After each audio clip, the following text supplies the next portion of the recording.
नमस्कार। ये महाभारत कथा पूरी तरह से वेद व्यास महाभारत के ऊपर आधारित है। यदि आप इस निरंतर श्रवण करते रहना चाहते हैं तो इस चैनल को सब्सक्राइब जरूर कर लें और आगे आने वाली सभी पॉडकास्ट के नोटिफिकेशन के लिए बेल आइकन को भी जरूर से प्रेस कर दें। अब हम सुनेंगे कौरव सेना का संहार, सोमदत्त का वध, युधिष्ठिर का पराक्रम और दोनों सेनाओं में दीपक का प्रकाश। संजय कहते हैं, तदंतर पांडुनंदन युधिष्ठिर और भीम ने अश्वत्थामा को घेर लिया। इतने में राजा दुर्योधन द्रोणाचार्य के साथ पांडवों पर चढ़ाया। फिर उनमें भयंकर युद्ध होने लगा।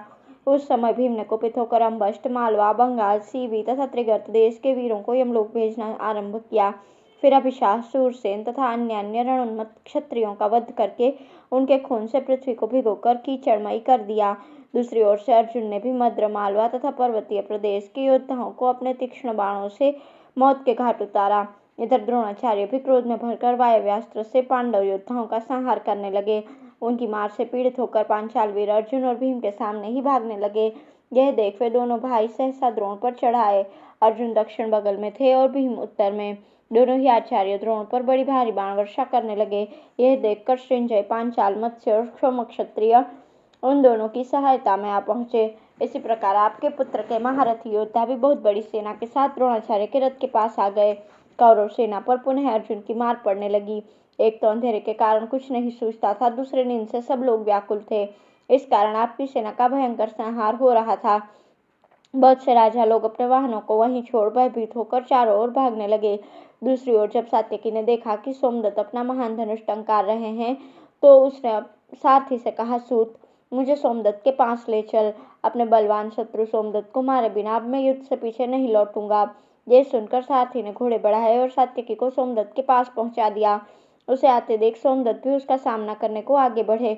उन्होंने सात्यकी की छाती में 60 बाण मारकर उसे घायल कर दिया। फिर सात्यकी ने भी तीक्ष्ण सहायकों से सोमदत्त को बींधा। दोनों के बाणों से क्षत विक्षत एवं लहूलुहान होकर खिले हुए टेसु के वृक्ष के समान शोभा पाने लगे। इतने में ही महारथी सोमदत्त ने अर्धचंद्राकार बाण मारकर सात्यकी के महान धनुष को काट दिया। फिर उसे 25 बाणों से घायल करके शीघ्रतापूर्वक 10 बाण और मारे। तब सात्यकी ने दूसरा धनुष लेकर तुरंत ही सोमदत्त को 5 बाणों से बींध दिया। फिर उसने मुस्कुराते हुए एक भल्ल मारकर उसकी सोने की ध्वजा काट दी। तब सोमदत्त ने पुनः सात्यकी को 25 बाण मारे।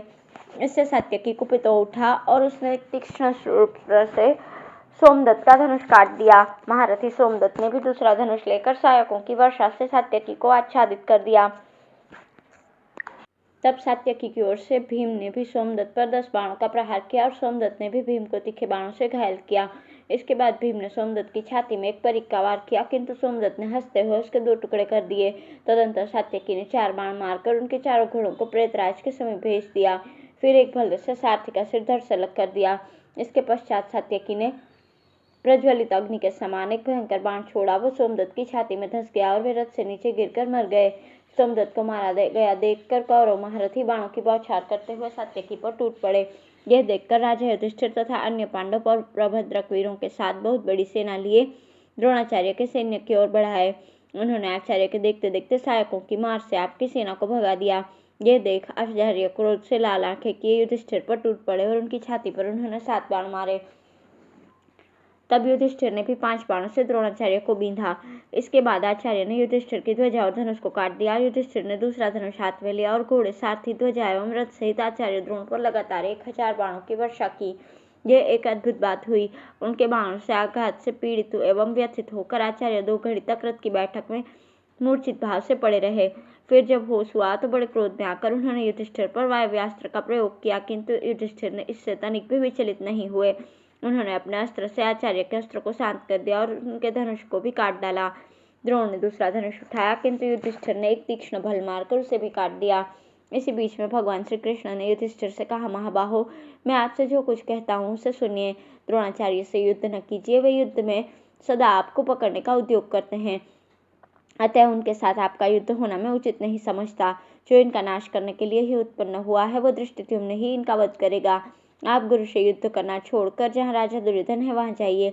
राजा को राजा के साथ ही लड़ाई करनी चाहिए, अतः आप हाथी, घोड़े और रथ की सेना लेकर वहां ही जाइए जहाँ मेरी सहायता से भीम और अर्जुन कौरवों से युद्ध कर रहे हैं। भगवान की बात सुनकर धर्मराज ने थोड़ी देर तक मन ही मन विचार किया। फिर तुरंत ही वे जहाँ भीम थे उधर को चल दिए। उधर द्रोण ने भी उस रास्ते में पांडवों और पांचालों की सेना का संहार बहुत किया। धृतराष्ट्र ने पूछा। संजय, पांडवों ने जब हमारी सेना का मंथन कर दिया, सभी सैनिकों के तेज क्षण कर दिए और सब लोग उस घोर अंधकार में डूब रहे थे, उस समय तुम लोगों ने क्या सोचा? दोनों सेनाओं को प्रकाश कैसे मिला? संजय ने कहा, महाराज, दुर्योधन ने सेनापतियों को आज्ञा देकर जो सेना मरने से बच गई थी उसे व्यूहाकार में खड़ी करवाया। उसमें सबसे आगे थे द्रोण और पीछे थे शल्य, अश्वत्थामा, कृतवर्मा और शकुनी, और स्वयं राजा दुर्योधन चारों ओर घूमकर उस रात्रि में सेना की रक्षा कर रहा था। उसने पैदल सैनिकों को आज्ञा दी कि तुम लोग हथियार रख दो और अपने हाथों में जलती हुई मशालें उठा लो। सैनिकों ने प्रसन्नतापूर्वक इस आज्ञा का पालन किया।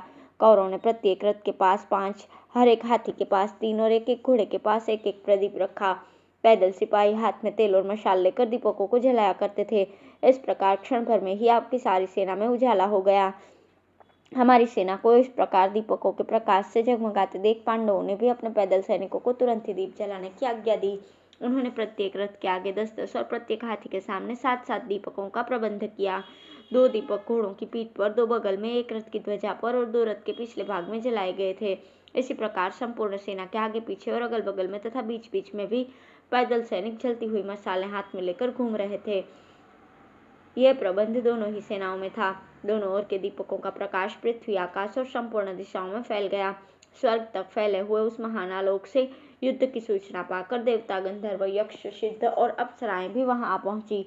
इधर युद्ध में मरे हुए वीर सीधे स्वर्ग की ओर चढ़ रहे थे। इस प्रकार स्वर्गवासियों के आने जाने से वो रणभूमि देवलोक के समान जान पड़ती थी। धन्यवाद।